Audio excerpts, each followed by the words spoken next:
Bien, buenas tardes con todos, jóvenes. Espero que se encuentren bien.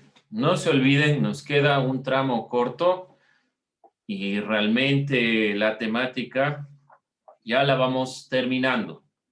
Ha sido, no creo que extenso, pero en algunos puntos sí va quedándonos dudas. Como les decía, lo importante es que traigamos un poco estas dudas para ir recabando información, recapitulando, tal vez como es muy probable, a veces podemos cometer errores, siempre y cuando ustedes los identifiquen, vayan recapitulando, no hay ningún problema, pero no se olviden puntualizar. Antes de comenzar, ¿alguna duda, alguna inquietud?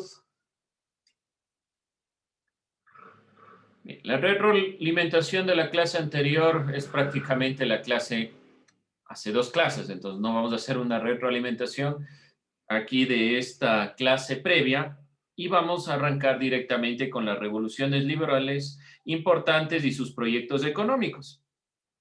Vamos a iniciar con la independencia de los Estados Unidos. Mi pregunta es, ¿por qué iniciaremos con esta independencia? ¿Por qué llamar a cuenta a los Estados Unidos? Si hemos estado hablando de nuestros territorios, de América Latina, de España, ¿qué tiene que ver Estados Unidos aquí? ¿Qué se les ocurre? ¿Por qué será? Porque muchas de las ideas liberales se basaron en la independencia de Estados Unidos. Ya, bueno, eh, y muy ligados también a Inglaterra. Ya vamos a ver cómo. A todo el Reino Unido en general, porque fueron los primeros que generaron una independencia, ¿cómo manifestarlo? Una independencia de los poderes del Estado. Es decir, España seguía siendo hegemónicamente el rey quien tomaba las decisiones. En Inglaterra se cambió el modelo a un sistema parlamentario, a una monarquía parlamentaria, donde el rey tenía incidencia directa, pero también existía un parlamento, una asamblea, un grupo de personas que se reunían. Quienes plantean principalmente esta postura son los ingleses y por lo tanto para sus colonias va a ser el mismo modelo. Y es la razón o una de las razones por las cuales Estados Unidos se independiza antes que otros países. Una es otra. Es importante tomar en cuenta la independencia de los Estados Unidos, ya que tiene algunos parámetros, sobre todo este criterio liberal que va introduciéndose realmente dentro del pensamiento para las liberaciones o para la libertad en general de algunos otros países. Posteriormente estaremos puntualizando, y gracias por ese análisis, si alguien más tiene otra opinión, me avisa. Estaremos revisando la Revolución Liberal en general y todo este periodo hacia la Revolución Francesa en estos dos momentos. La Revolución Francesa primero del 1789 y posteriormente de 1830. Vamos entonces a iniciar con este video. Por favor, les pido tomen apuntes, no lo vamos a ver en su totalidad. Estaremos complementando algunas ideas sobre la independencia de los Estados Unidos. No se olviden, revoluciones liberales importantes y sus proyectos económicos.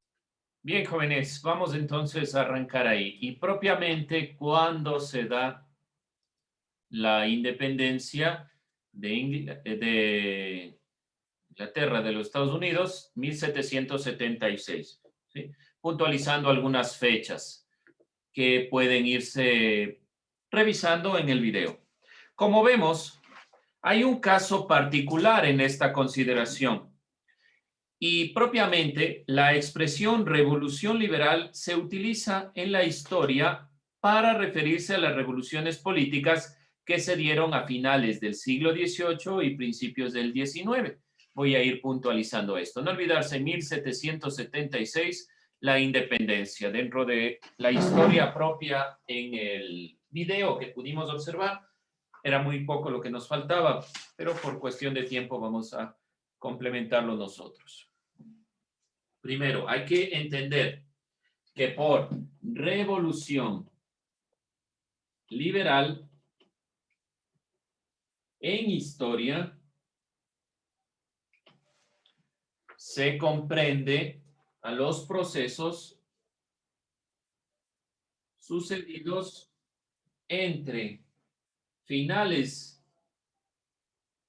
del siglo XVIII y principios del XIX, cuyo propósito fue realizar un cambio institucional de la monarquía absolutista a un Estado liberal. Lo que se quería definitivamente cambiar el Estado absolutista monárquico, huir de la monarquía absolutista hacia un Estado liberal.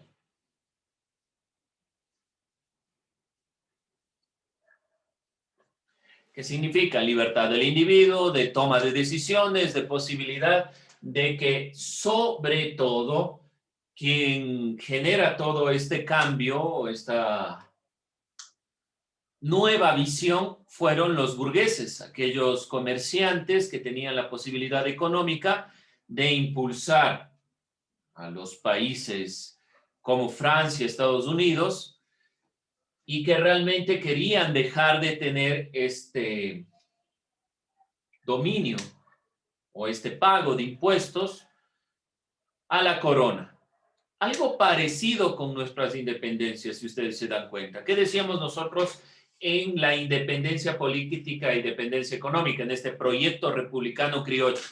Que quienes generaron la independencia eran un grupo de personas privilegiadas que tenían dinero, que tenían haciendas, que tenían la posibilidad de generar productos que se iban a comerciar, que será en nuestros casos una burguesía de todos. Este grupo de personas está inspirado en el grupo de personas que generaron la independencia en los Estados Unidos y la Revolución Francesa, que es el tercer estado. Vemos primer elemento que se va relacionando. Ahora, ¿a qué se cambió? Del Estado absolutista monárquico se pasó a un Estado liberal, pero dependiendo del país. Existieron repúblicas.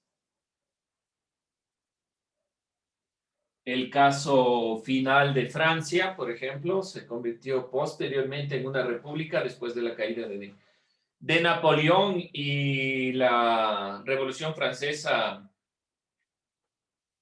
de esta revolución burguesa de 1830. También existieron monarquías parlamentarias.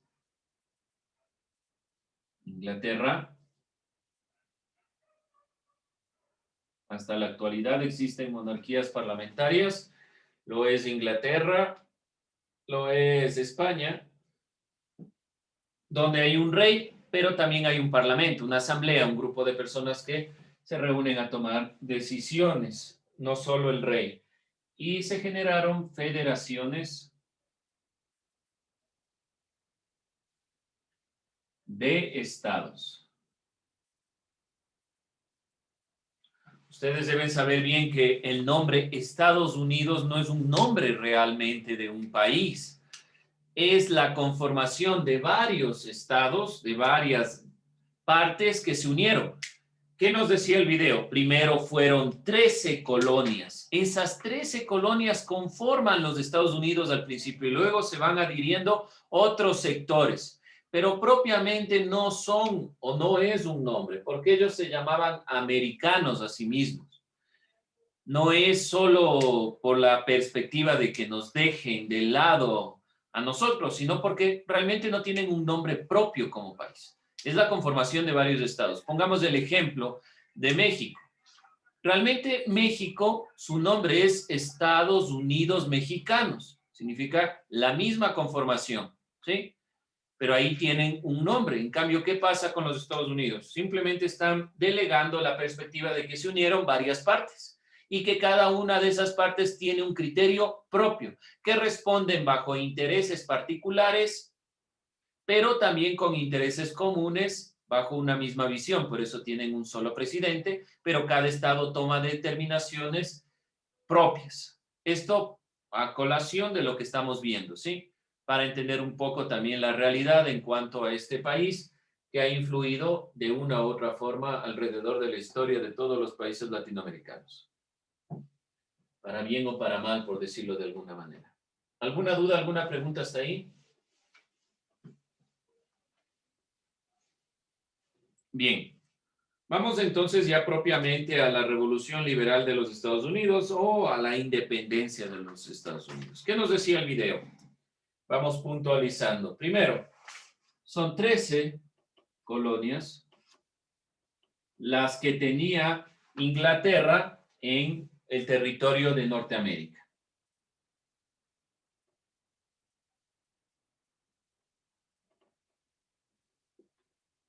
Norteamérica. Esto estaba a cargo del rey Jorge III. Ahora, ¿qué sucedía en Inglaterra? Inglaterra ya no era una monarquía absolutista como la monarquía de España, por ejemplo.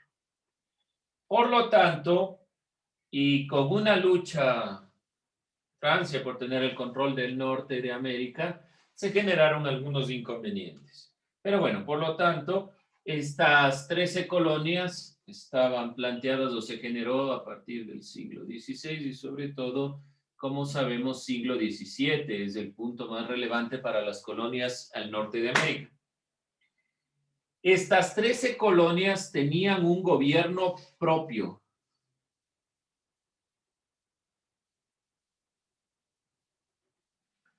Pero este gobierno aún así respondía al rey Jorge III.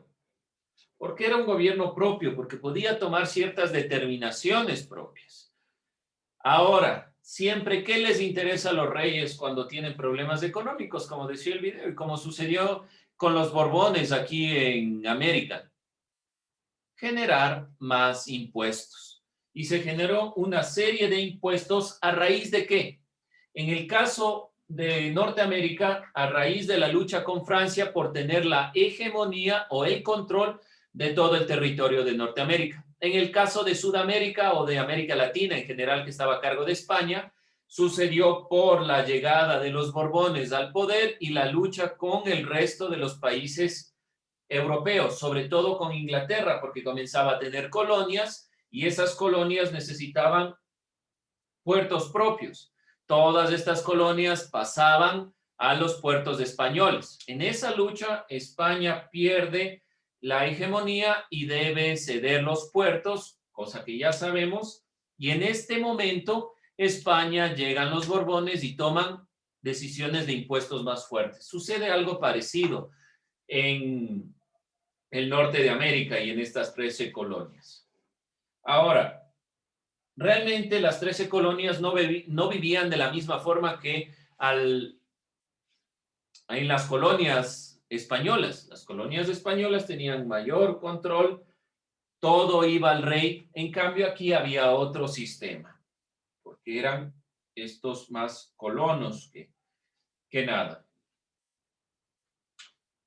Este gobierno, o el del rey Jorge, respondía a una consideración principal.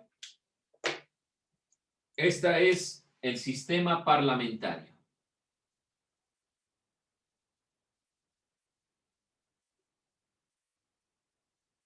Implementado desde la filosofía liberal de John Locke para que el pueblo pueda participar de las decisiones o de la toma de decisiones fundamentales.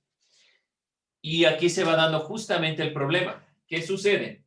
El rey comienza a generar una serie de impuestos, más impuestos. Vemos algunas fechas de 1764, comienzan a darse algunos de los impuestos importantes, al azúcar en el 65, a los timbre y el 67 a la importación, donde el hecho más relevante es el de 1770, con la masacre de Boston. Esto pone freno a los impuestos. La masacre de Boston es una de las más relevantes porque le frena al rey y a su primer ministro. Entonces, en esta consideración, el rey deja el impuesto al té, y ese impuesto al té, aun cuando era bajo, se toman de ese impuesto al té para incrementarlo.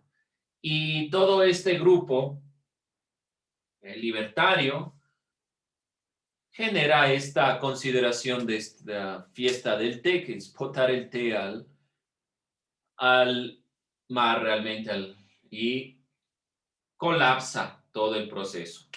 Esto para 1773, el colapso porque se impone en 1773 el impuesto al té. Este impuesto genera la conmoción final hasta llegar a 1776 y todo el enfrentamiento para la independencia de los Estados Unidos. Tiene un proceso largo que comienza realmente con la imposición de impuestos. Creo que este es el punto más relevante. Al subir los impuestos, comienza un grupo a cansarse de pagar estos impuestos, los burgueses. Se dice también que estas revoluciones liberales fueron posibles en el contexto social de la burguesía, como la clase que va afianzando económicamente y quiere ganar más poder político. Por lo tanto, las revoluciones liberales fueron revoluciones burguesas. ¿Sí? Bueno, esto como un resumen de lo que pudieron observar en el video. Si ustedes tienen más elementos, que seguramente lo tienen, no hay problema. Lo van complementando, simplemente voy sacando algunas ideas relevantes. Podemos decir entonces que la revolución liberal fue una revolución burguesa. Pregunta, ¿qué es la burguesía? Algo ya dije, pero ¿qué es la burguesía? Búsquelo, ahí tiene el internet, tiene todo, busque. No son las clases sociales, dicen. La burguesía es una clase social. No son es una clase social. Después se va a convertir en la clase social alta, pero al principio no era la clase social alta. ¿Qué es propiamente esta clase social? Aquellos que tenían propiedades y capital. Ya, más que propiedades, capital. ¿Por qué no tanto propiedades? Porque en la Francia de la Revolución Francesa, ¿quién estaba a cargo de las tierras, de las propiedades? La nobleza y el clero, los dos primeros estados. En cambio, los burgueses, ¿qué tenían? Capital, que provenía no de la tierra, sino del comercio. Tal vez en Norteamérica sea un poco diferente, porque los colonos sí tenían tierras, aunque eso tenían que pagar de impuesto a la corona. Pero en Francia, no del todo. Quien estaba a cargo de la tierra era realmente los reyes, la nobleza. En cambio, el comercio sí era propio de la burguesía. Es una clase social que tiene el capital. Ahora, capital es la posibilidad de tener objetos que pueden ser comerciados, en este caso. Son bienes. ¿Sí? No se olvide, capital, bienes más trabajo, es lo que dice Marx. Así lo delimita. Por lo tanto, tenían tal vez barcos, tenían material elaborado que vendían, que comerciaban, que llevaban de un lado a otro. Todo eso es parte de la burguesía. Esta clase social posteriormente será la clase social que nosotros llamamos los ricos, los poderosos, los de las empresas. Todos ellos provienen de la burguesía, no de la nobleza. ¿Y por qué revolución burguesa? Porque recordemos, el tercer estado es quien se opone a la posibilidad de tener un acuerdo con el clero y la nobleza. ¿Y quiénes generan realmente la Revolución Francesa? Son estos grupos. Vamos a ir cerrando aquí la clase. Continuaremos revisando la Revolución Francesa en sus dos partes. Me refiero a la de 1789, posteriormente todo el periodo napoleónico, bueno, veremos en lo posible un video sencillo, y la revolución de 1830. ¿Qué pasaba en 1830 en el Ecuador? Cuando Francia estaba liberándose de Napoleón, se estaba conformando como república, ¿sí? No se olviden, ¿por qué siempre hablo de esto? En algún momento tal vez estas relaciones les servirá, será útil tener en cuenta lo que pasa en un lado y lo que pasa en el Ecuador. Muy bien, entonces con eso cerramos. ¿Dudas, preguntas, inquietudes, críticas? ¿No? Entonces tomo lista y nos vamos.